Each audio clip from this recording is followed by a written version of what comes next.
All right, everyone, welcome to this guided lesson over Native Americans. And I'm going to quickly go over what this entails. So, the first is going to be a pre assessment, and then a cool PDF that talks about the culture, the art, and the food.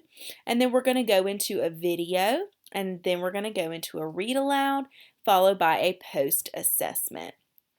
So I'm going to start by just showing you what the pre-assessment looks like. It is just a Google form that is, and we all know what pre-assessments are. They are a assessment of our knowledge before having heard or seen or been taught to the lesson. So it just entails a few questions over what you might already know about Native Americans. So they're just, the basics. How were the first American Indians discovered? And that one is multiple choice. And then how long did the natives live in America before being discovered? As well as that is multiple choice. And then the last one is tell me one thing you think about Native Americans, that you think you know about Native Americans. And then it will submit.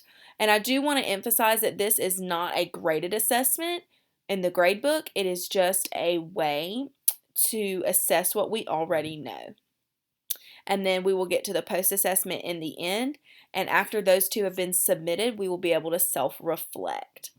And I'm going to go ahead and open up this video because it's actually a very interesting video about the culture of Native Americans, and it really goes in Native depth. Americans also It really goes in depth on their culture and how they affected the U.S. Native Americans, also known as American Indians, Indigenous Americans, and other terms, are the indigenous people of the United States except Hawaii. The name Indian was given by Christopher Columbus, who mistakenly believed he had landed in the Indies. The history of Native Americans in the U.S. began in ancient times, tens of thousands of years ago. Late in the Ice Age, humans journeyed across the Bering Land Bridge that joined Siberia to Alaska. They had gradually migrated across the land and southward into Mexico and beyond. Their descendants explored along the west coast of North America. As early as 1000 BC, they had covered nearly the entire continent.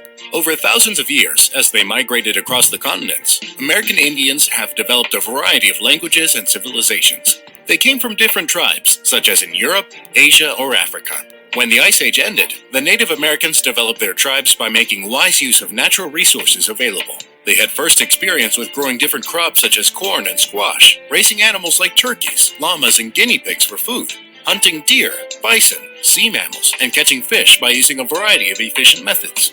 Another development during the period before the European invasions was the mound building. From the present-day region of the Midwestern United States to southern Peru and South America, centers of government were marked by enormous mounds of earth. Most of these mounds were flat on top, with palaces and temples built on them. Some were burial sites of honored leaders. American Indian cities were as big as the cities in Europe and Asia at that time. Their fine architecture is still greatly admired. After 1492, European exploration and colonization of the Americas revolutionized how the Old and New Worlds perceived themselves. Many of the first major contacts were in Florida and the Gulf Coast by Spanish explorers. From the 16th through the 19th centuries, the population of Indians sharply declined. Most mainstream scholars believe that, among the various contributing factors, epidemic disease was the overwhelming cause of the population decline of the Native Americans, because of their lack of immunity to new diseases brought from Europe, such as measles, chickenpox, cholera, yellow fever, and many more devastating diseases. However, these diseases were rarely fatal among Europeans.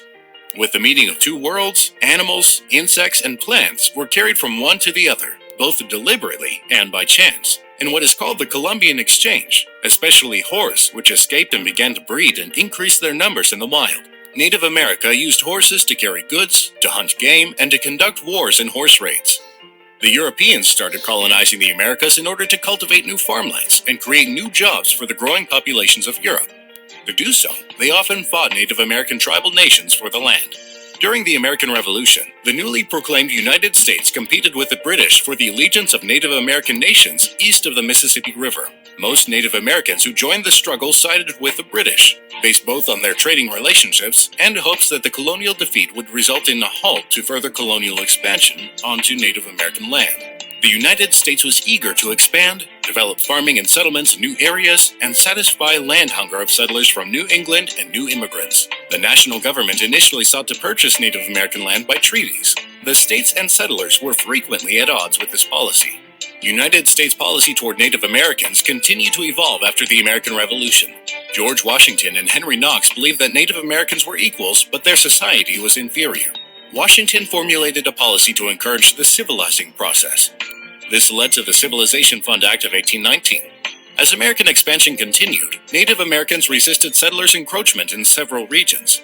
In the 1830s, President Andrew Jackson signed the Indian Removal Act of 1830, a policy of relocating Indians from their homelands to Indian Territory and reservations in surrounding areas to open their lands for non-native settlements. This resulted in the Trail of Tears.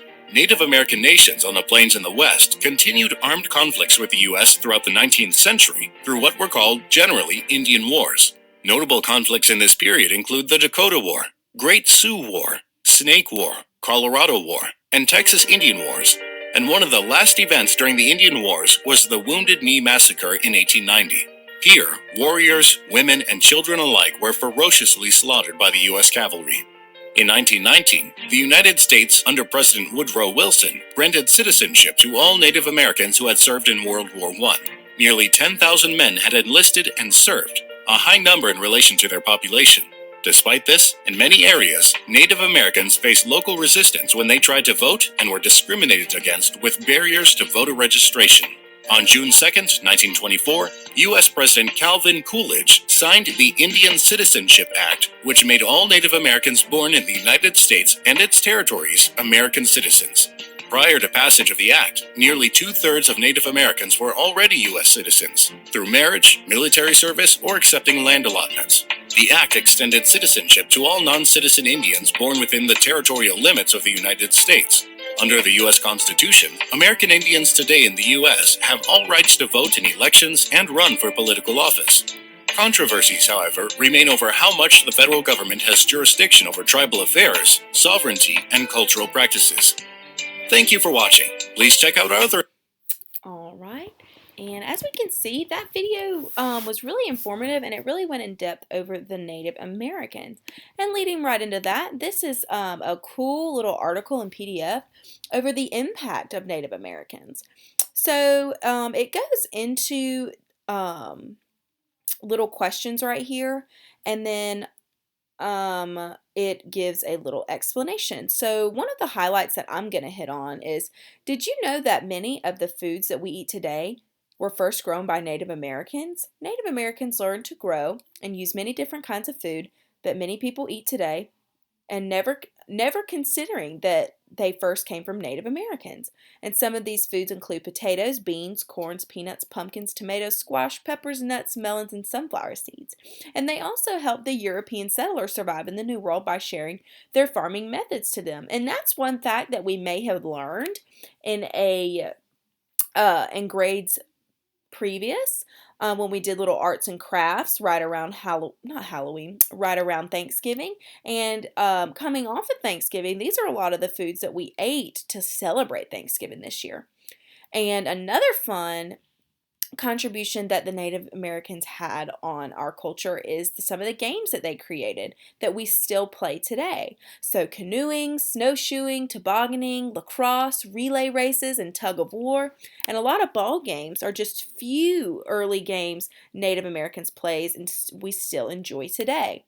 Tug of war is one of my favorite games that we play at field day. And as well, Native Americans created the Boy Scouts and the Girl Scouts troops. And a fun fact, I was actually a part of the Girl Scouts right here, and I didn't really have an idea that the Native Americans had such a wide influence on the Girl Scouts and Boy Scouts. So that was pretty cool.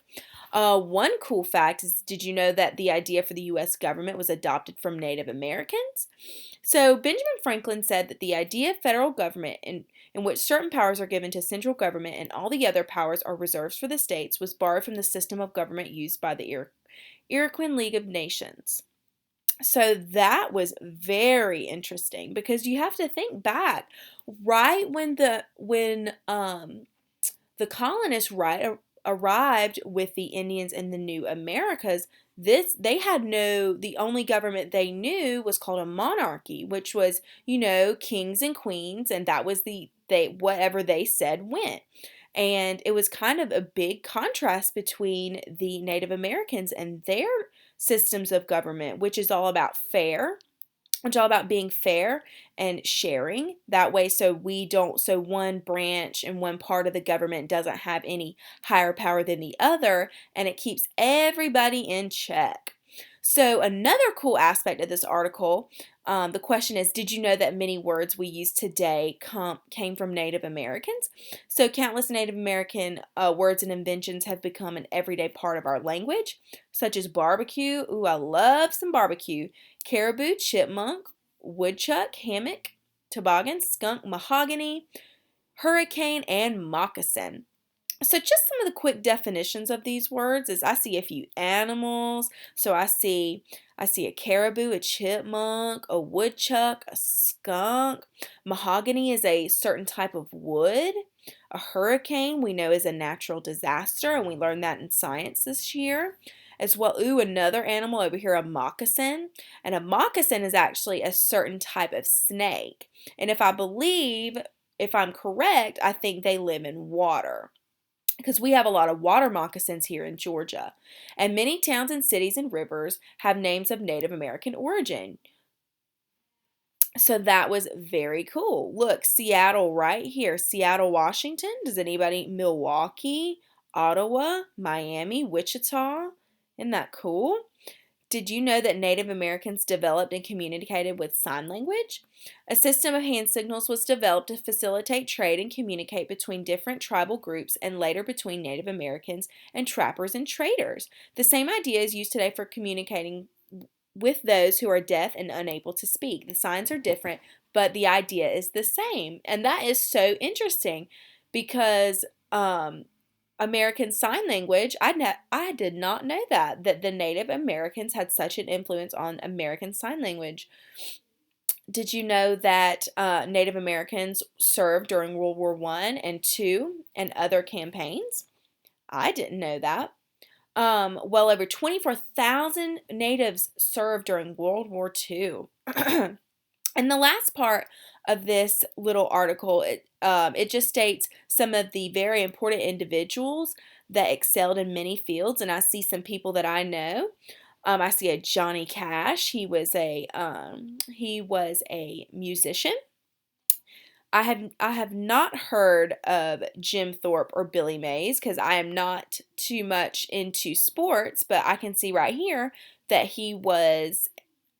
these people were athletes. So this is a more going into contributions, so just more in depth on the foods. So maple syrup and maple sugar, potatoes, chocolate, and then these are some of the products that they contributed to society. So they contributed moccasins, which is a form of shoe. Moccasin is a snake, but it's also a type of shoe. A kayak, which is a form of a boat. A lacrosse. Lacrosse is a game. Tobacco and cigars and pipe smoking. And then cotton and rubber, and we've heard of those before. A lot of the clothes that we wear today are still made of cotton. And we use rubber every single day. The school buses that we use to get to school, the tires are made of rubber. So we use a lot of this stuff every single day. And then it goes into some facts. So 60% of the world's food supply comes from American Indian agriculture. And so that's pretty interesting. And then we go into Indian art with designs. And right here we go into the Boy Scouts and the Girl Scouts. And then here are some of the ways that Native Americans have influenced the American way of life. Indians served as guides in early exploration for the hemisphere. Their trails became roads and railroads over which the settlers advanced in search of new homes. We have to think back. If the Native Americans were never here, I don't think the America that we know today would exist, because they helped the colonizers figure out how to grow food, make shelter, provide different ways of further exploration, as well as providing um, pathways for fur trading and villages. And they also showed them protection. So I thought this article was very helpful on the logistics of their culture. And then this read aloud right here is one of my favorite books. It's called The Very First Americans, and it's by Kara Asrose. And she basically goes and focuses on the geographic differences of the different tribes of in each region of the United States. So I will go ahead and play that. The Very First Americans by Kara Asrose, illustrated by Bryna Waldman.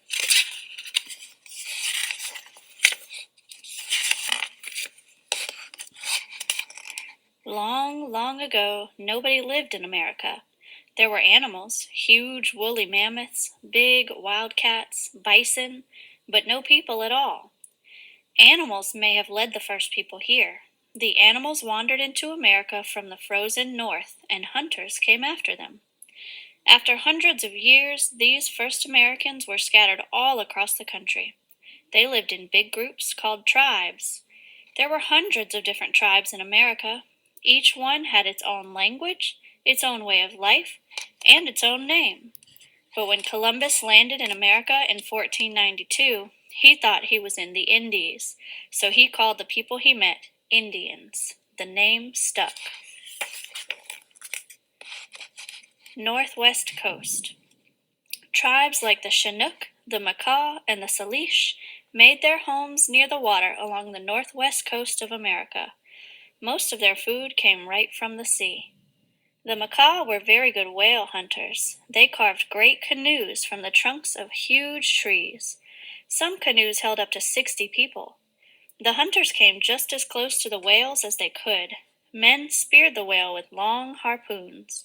Later, the whole village feasted on whale meat and berries. Fishing for salmon was much easier than hunting whales. Salmon were caught in traps that stretched from one side of a river to the other. Some fishermen believed that the first salmon caught was very special. They prayed over it, cooked it, and gave everyone a taste. Then they put the skeleton back into the river. They believed that this would bring more salmon back the next spring. All the tribes of the Northwest were fine woodworkers. The Haida built big wooden houses that faced the sea. Sometimes they carved the front door to look like an animal's mouth. The Haida also carved and painted giant totem poles with birds, animals, and people on them. The totem poles told family stories and legends. The Northwest people often had feasts. Sometimes they lasted several days. At the feast, the host gave away many gifts: blankets, jewelry, even canoes. The host wanted to give away as much as possible. It showed just how important and rich he was. Southwest.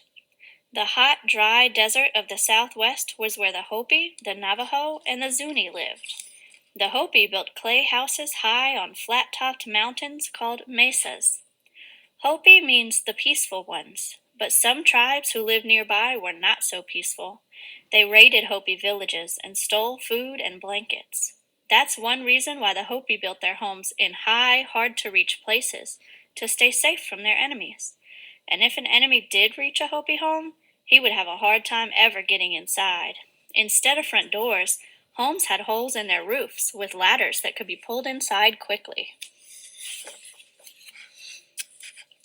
It was not easy to farm in the desert where so little rain fell. Without rain, crops would not grow and people would starve. So each year the Hopi prayed for rain. Hopi priests would dance holding snakes in their mouths. Then the snakes were set free to carry Hopi prayers back to special spirits. The zigzagging bodies of the snakes in the sand reminded the Hopi of the lightning that would come with the rain. Plains. Long ago, millions of buffalo roamed the grassy plains of the Midwest. Tribes like the Cheyenne, the Pawnee, and the Sioux hunted buffalo. And since buffalo herds kept moving, these tribes stayed on the move too. The teepee made a good home for the Sioux. It was easy to put up and take down. When the chief signaled it was time to leave, the whole village could be ready to move in just a few minutes. Buffalo hunting was very dangerous. Hunters needed fast, brave horses. Indians honored their horses the same way they honored their best hunters, with eagle feathers. The Comanche were the best horsemen on the plains. By the time a boy was a teenager, he could gallop at full speed, lean over, and swing another person onto his horse. This was important. It was easy to fall and get hurt during buffalo hunts. Plains people were very thankful for the buffalo. They ate buffalo meat. They turned buffalo skin into clothing, tents, and blankets. Bones and horns were carved into tools, bowls, and cups. Buffalo tails made good fly swatters. Children even played with toys made from the buffalo, bone dice, and balls of rolled up hair. Woodlands. The Delaware, the Iroquois, and the Penobscot lived in the eastern woodlands. Trees were all around them, everywhere. And woodlands people put trees to good use. Branches became bows or spears or tools for farming. Bark was made into baskets, bags, and canoes. The Iroquois and the Delaware made long houses out of trees and bark. They were so big, many families could live in just one. Woodlands people were great hunters. They could look at the tracks of an animal and know which way it was going, and even how fast. Hunters could move very quietly over the leafy forest floor. Sometimes they disguised themselves with deerskins so they could sneak up on their prey.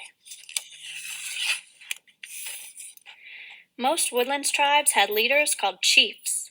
When the Pilgrims came to America from England, they met the great chief of the Wampanoag people. His name was Massasoit. At first the Pilgrims were afraid of this tall man, with his painted face, his wolfskin cape, and his bone necklace. But they soon learned that Massasoit was good and honest and kind. Massasoit promised to help the Pilgrims get settled in their new land and to live in peace with them. And he did, for all his life. Some woodlands people, like the Seminole, lived further south where it was warm all year long.